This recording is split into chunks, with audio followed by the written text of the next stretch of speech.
Passwordless authentication replaces memorized passwords with proof that you control something. An email link, a one-time code, a trusted device, or a cryptographic key. In this module, we'll connect those methods to public key cryptography and prepare for hands-on JavaScript signing. First, let's connect the pieces. Blockchains gave us tamper-resistant records. Web apps showed why authentication and authorization matter. Public key cryptography lets someone prove identity without revealing a secret, and wallets help manage those keys. Together, these ideas lead naturally to passwordless login, where signing can replace typing a password. Passwordless authentication does not mean skipping the security check. It means users do not type or remember a password. Instead, they prove access through something they have or control, such as an email link, one-time code, trusted device, biometric unlock, security key, or cryptographic signature. Passwords feel simple, but they concentrate risk. A single reused or phished password can unlock multiple accounts.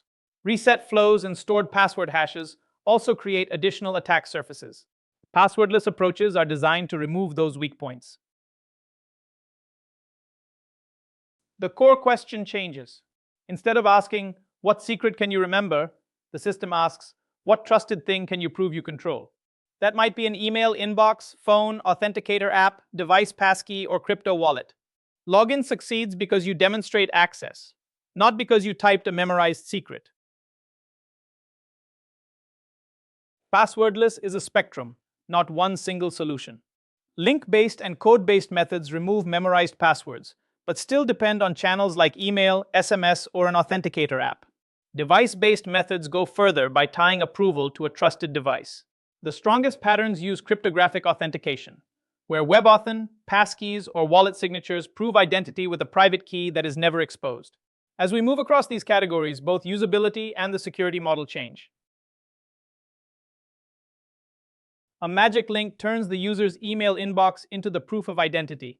The user enters an email address, and the application creates a unique token, usually short-lived and single-use. That token is placed inside a login link and sent by email. When the user clicks the link, the app validates the token and creates a session. The experience is simple, but it depends on protecting the inbox, expiring tokens quickly, and preventing reuse. Magic links are useful because they remove password friction. Users do not have to remember another secret, and the application avoids storing password hashes that could be attacked or reused elsewhere. The trade-off is that email becomes the real key. If an attacker controls the inbox, they can often control the app account. Links can also be forwarded or opened on unintended devices, so they should be short-lived, single-use, and tightly validated. One-time codes add a temporary proof step. After a user enters an identifier, the system sends a short code by SMS or email, or the user reads one from an authenticator app. Because the code expires quickly, stolen or reused codes are less useful. This makes them helpful for login, step-up checks, and account recovery. The strength of a one-time code depends heavily on its delivery channel. SMS is easy for users, but exposed to SIM swaps, number takeover, and telecom interception. Email codes are only as strong as the inbox protecting them.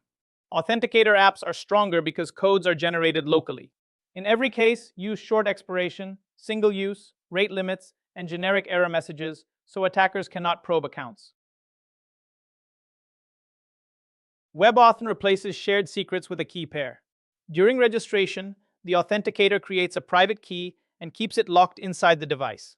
The server receives only the matching public key. At sign-in, the server sends a challenge, and the browser asks the authenticator to sign it after the user proves presence with a fingerprint, PIN, or device unlock. The server verifies the signature, so no password is stored or transmitted. Passkeys make WebAuthn feel familiar to users. Instead of remembering a password, the user unlocks with Face ID, Touch ID, Windows Hello, a screen lock, or a PIN.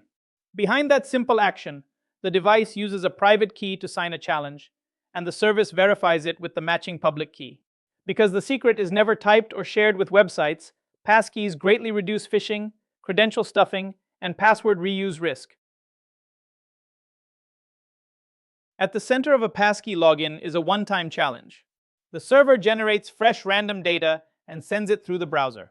After the user proves presence or identity, the authenticator signs that challenge with the private key, which stays protected on the device.